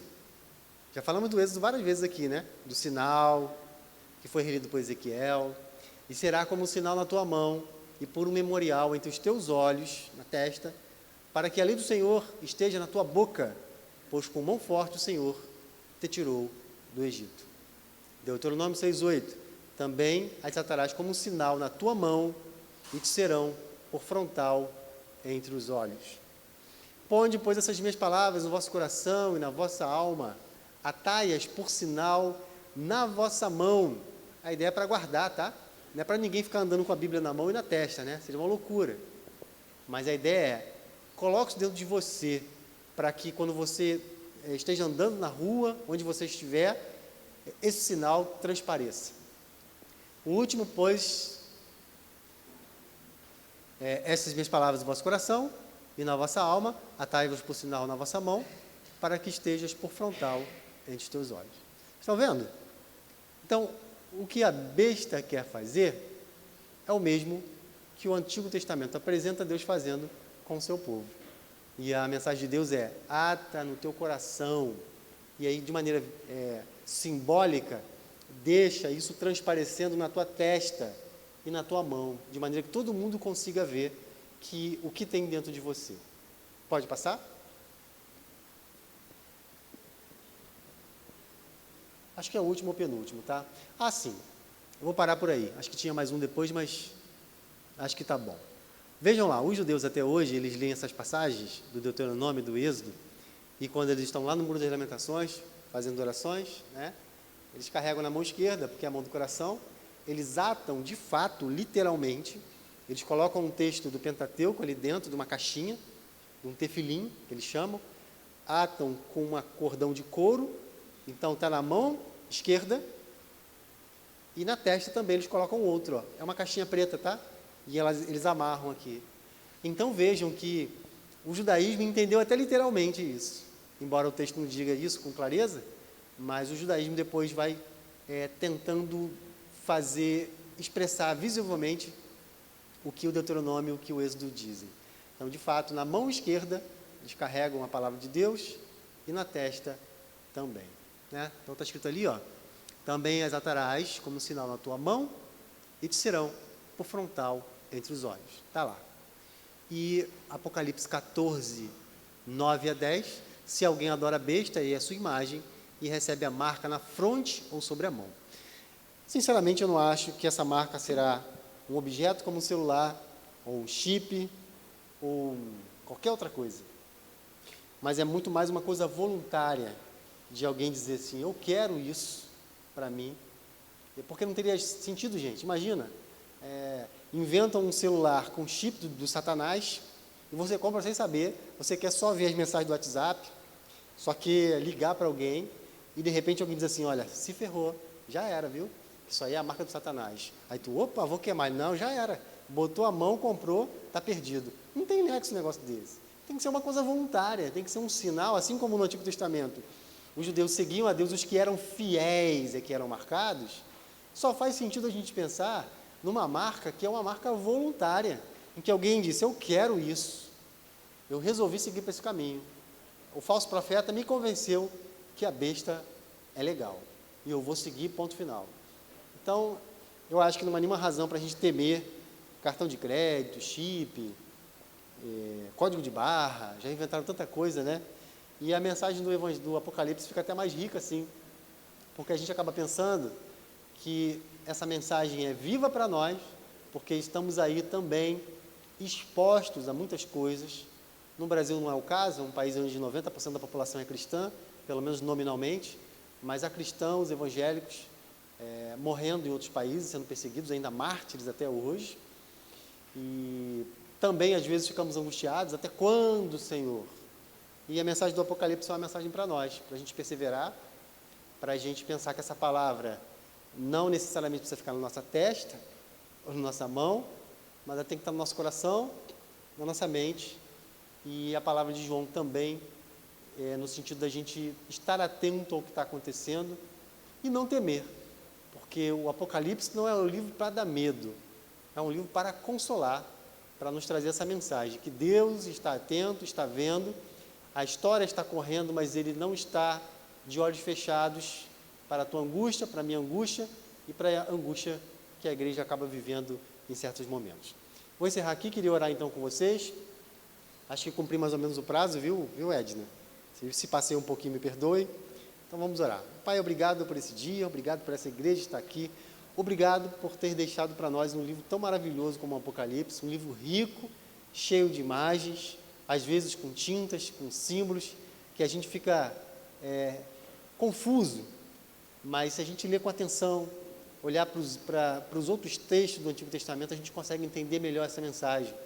É um livro que precisa ser olhado de um pouco de longe, e a gente consegue ver todos esses quadros, todas essas pinturas, tudo que vai acontecer com a igreja e o que não vai acontecer com ela também, sendo preservada com a tua marca. Obrigado por tudo, é o que te pedimos, agradecemos, em nome de Jesus Cristo, amém.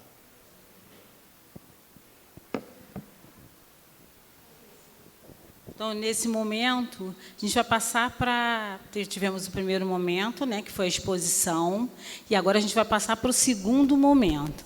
Né? Tá ali o telefone, ali na tela. Você pode fazer suas perguntas. Né? Acesse aquele telefone, faça as suas perguntas, que vamos receber. Pode sentar aqui, por favor. Nós vamos receber suas perguntas e... Ao longo, né, até nós temos alguns momentos aqui, algum tempozinho, e ele vai respondendo essas perguntas. Mas deixa eu dar algumas explicações. Não sei quantas perguntas virão, e nós temos até as 9 horas só.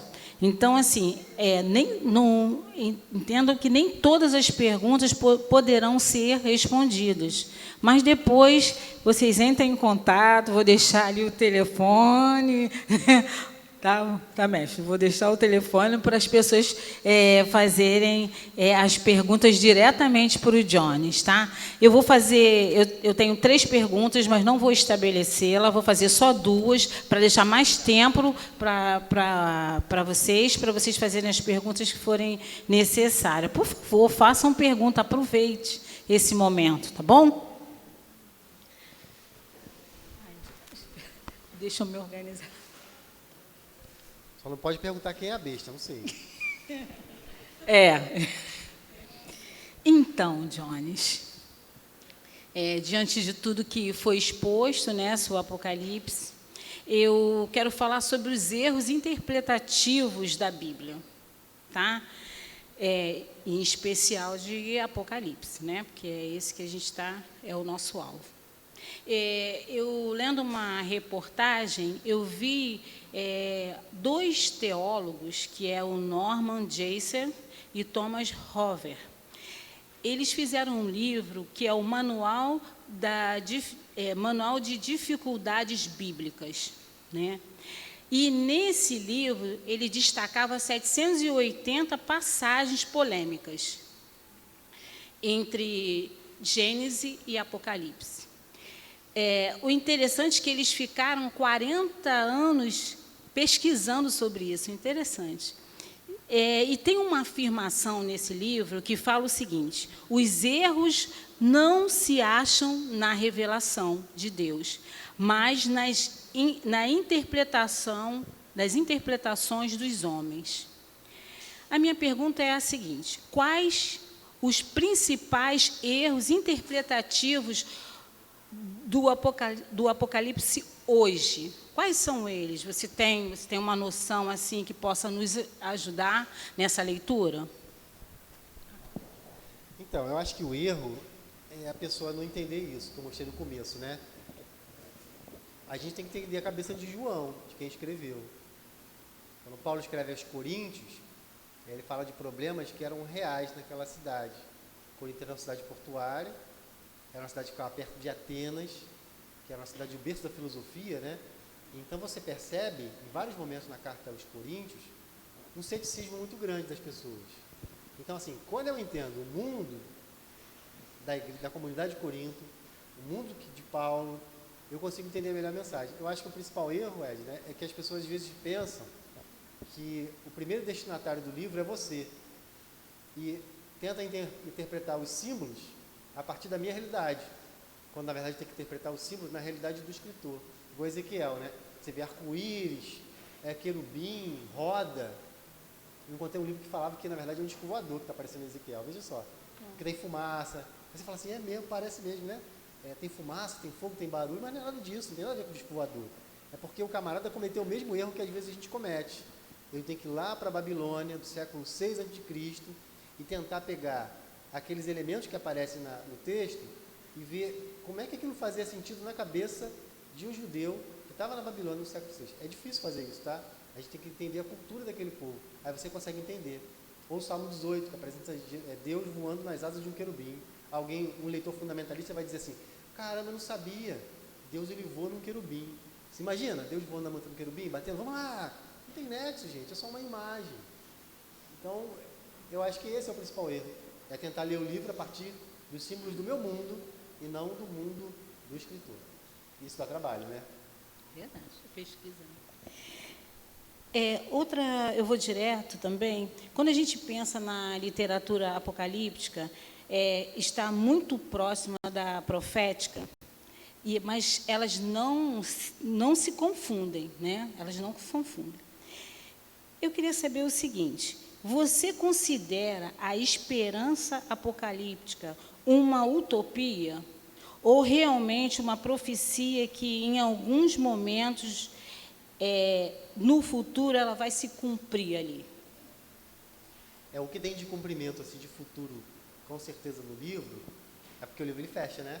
A cortina abre e fecha várias vezes, a gente vê imagens aterradoras, pelo menos até o capítulo 13, mas vai chegando no final, tudo isso que as pessoas pedem, os mártires estão pedindo, o juízo, não é o juízo sobre eles, sobre a igreja, é um juízo na terra, porque a terra há muita maldade, há muita injustiça, e é preciso que Deus conserte as coisas. E no livro do Apocalipse não há mais espaço para pedido de arrependimento. Essa é uma grande diferença dos primeiros profetas, como Amós, Osés, Miqueias e Isaías. Eles fazem um apelo ao arrependimento. Arrependam-se, Jerusalém será poupada. Mas chega um momento em que não há mais expectativa. O livro de Daniel já está vivendo isso.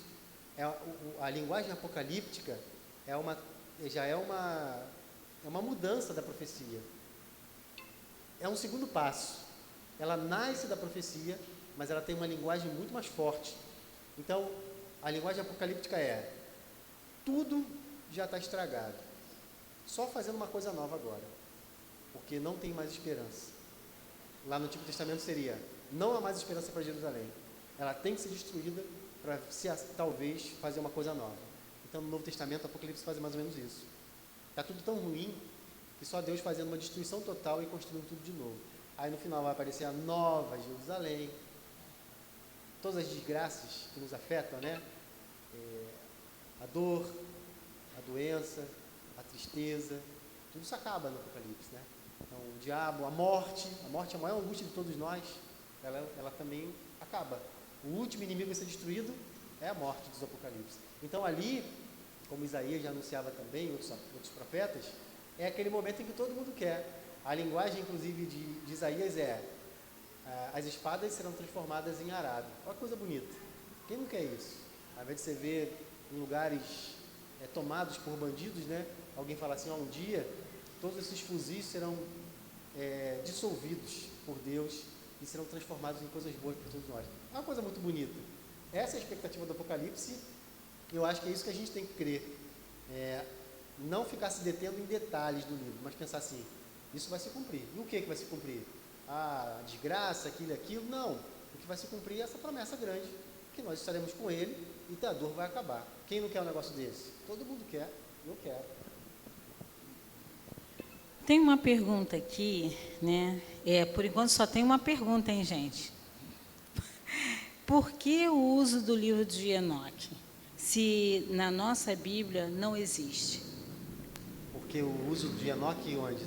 Não, por que o uso do livro de Enoque, se na nossa Bíblia não existe? Então, o livro de Enoque, ele é um livro em linguagem apocalíptica e é um livro judaico.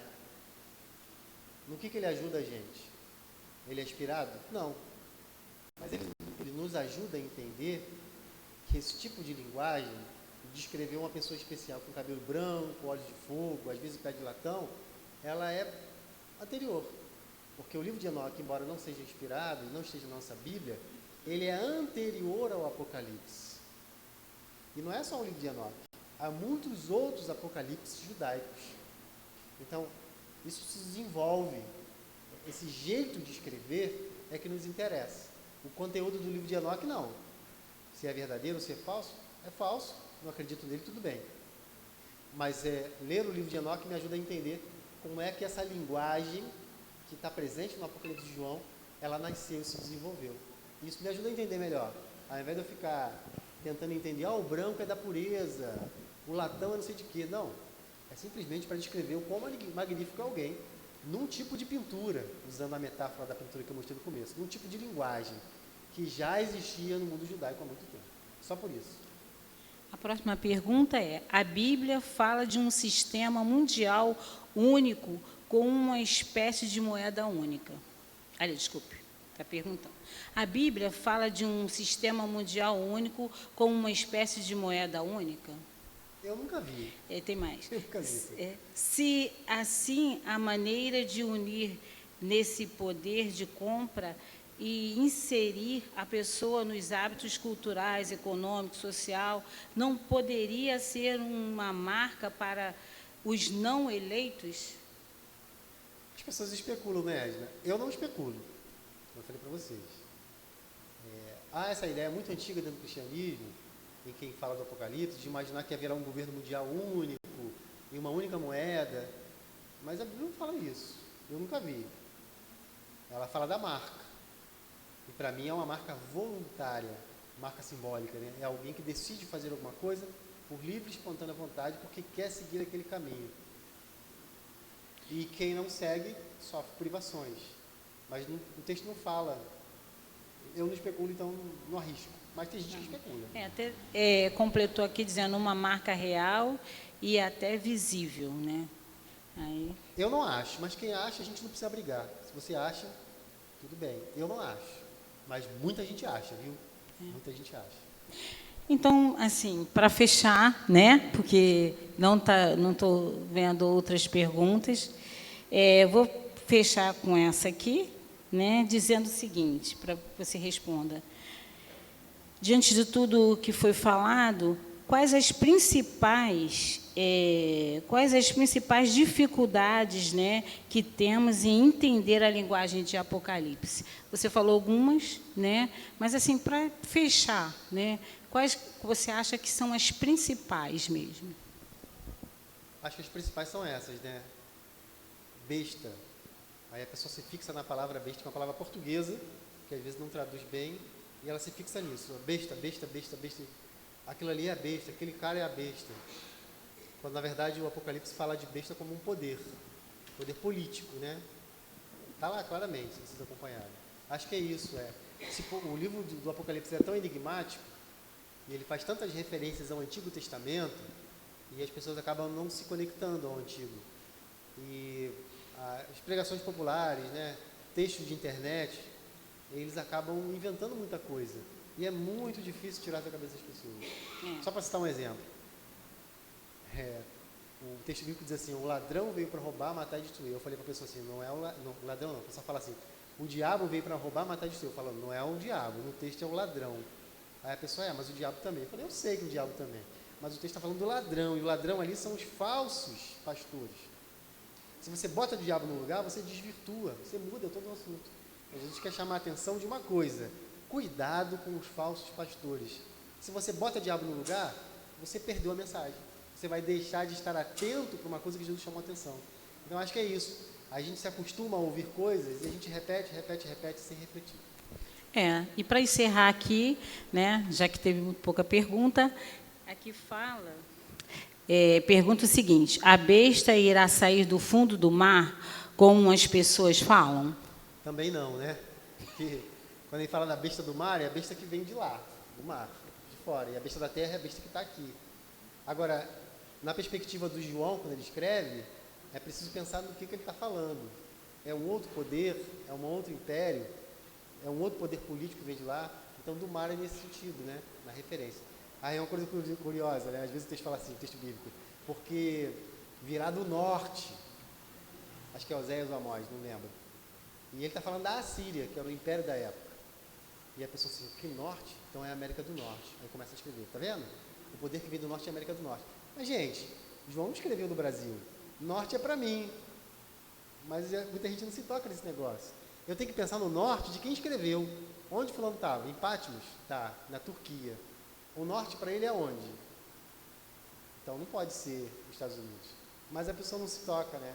Ela vê norte e, de novo, ela lê no mundo dela. Se os Estados Unidos é a Rússia, está em guerra aí, Ucrânia, tá vendo? Ah, tem urso. O urso é o símbolo da Rússia. Tá vendo? O Apocalipse fala sobre isso. Mas não é assim que funciona. Então, mas é difícil, é uma luta assim perdida, tá? Porque a gente fala, não adianta. Daqui a pouco eu não sei nem se tem gente dizendo isso, tá? Que o urso, a Rússia é o urso que aparece no Apocalipse. Não duvido. Então, vamos encerrar, né? Agradeço a presença. Deus abençoe muito o irmão, todo esse estudo, né? Toda essa... como eu falei aqui, né? O teólogo estudou 40 anos para fazer esse livro e creio que você já vem ali trabalhando há muitos anos. Então, a gente quer agradecer por demais de ser abençoado com tudo aquilo que Deus tem colocado no seu coração, porque tudo isso não vem da gente, vem de Deus, né? E a gente quer, essa igreja agradece toda essa exposição, todo esse esclarecimento, né? Eu não estou vendo o Rogério por aqui. Está lá fora? Então, chama ele aí. Está aí? Chama ele aí, por favor, para ele encerrar aqui. E eu agradeço a presença de cada um de vocês, né? Eu acredito que foi bênção na vida, bênção. né? Agora a gente vai ler Apocalipse de uma maneira mais correta, né? Com um monte de comentário do lado, para não estar discorrendo em coisas erradas, em pensamentos de nós mesmos, né? E com mais propriedade, né? A gente vai poder falar ao outro, né? Evangelizar o outro através desse livro, né? Então, eu quero agradecer a presença. Amanhã nós vamos ter outra parte da nossa conferência. Não falte. Eu estou tão feliz que a minha igreja é tão cheia. Meu Deus, que felicidade. Muito obrigado, gente. Muito obrigado. Numa sexta-feira você decidiu estar aqui, é uma bênção. E por isso você pode ser abençoado com um desses livros aqui. Eu vou pedir a Doris que venha me ajudar, né? Já que cadê o Rogério? Já chegou? Venha me ajudar. A gente vai sortear um livro desse. Imagina você ter uma sorte de ganhar um comentário de Êxodo, ou mesmo ganhar ali o livro do irmão. Olha, começa. Ganhar o livro do irmão, que vai vir aqui no sábado, no domingo. Eu vou sortear 4 livros dele. Comecei hoje com um, hein? E também aqui, ó. Que maravilha. Deixa eu pegar uma. Olha que os grandes pregadores que falam sobre santidade. Tanto foi falado sobre santidade para os grupos pequenos. Olha só, você vai ler alguma coisa sobre isso, né? Você vai ler também um excelente comentário aqui sobre... Eu comprei 2, então eu estou doando um, hein? E o pessoal aí da adoração, aí, ó, que maravilha. Nós estudamos isso lá no seminário, esse livro todinho com a Érica. Maravilhoso esse livro aqui, tá? E esse aqui, né, do irmão Almeida, que vai estar aqui também à venda por R$50, tá? Que ele vai trazer. Ai, meu Deus, quer que eu tire? Alguém quer? Não, toma, John. Sorteia aí. Vai aí. Vamos ver, será que vai ser você? 15. Meu Deus, Glaucimar. Essa mulher tem uma sorte sempre, né? Bom, tinha que ser, é sempre ela. Olha, como não deveria... Olha, eu acho que para você esse livro... Você quer? Então pega, pode pegar outro. Você quer? Pode pegar. Vamos continuar aqui, porque já está tarde. Vamos lá. Então, agora a gente vai sortear o Êxodo. Vamos lá. Número 5. Camila. Que isso? Camila. Eu vou dar um livro para ela de criança, tá bom? Tira outro.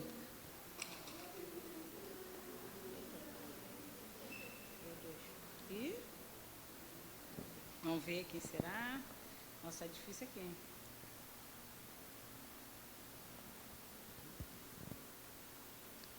Sessenta.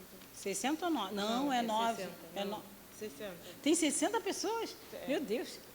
Neemias. Cara, que isso? É só a família que ganha? Vai ter. Não, é o outro. É o outro? É o do Marcos? Então, aqui, ó. Está aqui para o Neemias. Vamos lá, mais um? Pode abrir rapidinho, porque por causa do horário. Foi, mas alguém aí. O pai leva para ele. 22. Lilian. 22. Lilian. Merece. Muito. Deus abençoe. Leva esse. Esse aqui é do Neemias. E por último, Lilian, quer esse? Pode trocar, Lilian. Fica à vontade.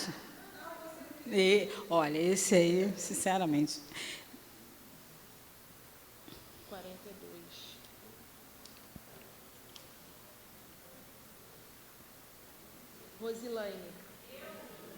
Rosilane, bate palma para ela, gente. Que bom, Rosilane. Deus abençoe a sua vida. Então vamos encerrar, né, nossa primeira Vamos encerrar. Vou orar e agradeço, continuo agradecendo os irmãos por estarem aqui. E que amanhã, né, quem vai estar aqui vai ser o pastor Anderson, não faltem, também vai abençoar a vida de vocês como hoje o Jones abençoou. Vamos orar? Senhor Deus, obrigado, Senhor, por tudo, Senhor, que o Senhor hoje nos proporcionou, toda essa exposição sobre Apocalipse, que nós vamos guardar no nosso coração e para que nós possamos entender cada dia melhor a sua palavra. Ó Deus, eu quero agradecer também pela vida do pastor Jones, que ele possa ser abençoado por Ti cada dia, Senhor, na vida dele, por trabalhar como instrumento Seu, Senhor, para crescer vidas. Ó Senhor, muito obrigada. O Senhor nos leve para a nossa casa com segurança. Senhor, toma cada um irmão aqui, que eles possam estar presentes amanhã, Senhor, para ouvir também mais e mais. E a cada dia nós pudermos enraizar nosso entendimento, compreensão, cada dia mais em Ti, Senhor. É tudo isso que eu te peço nessa noite e agradecendo por tudo, em nome de Jesus. E os irmãos com as suas orações pessoais, tá encerrado. Obrigada. Até amanhã.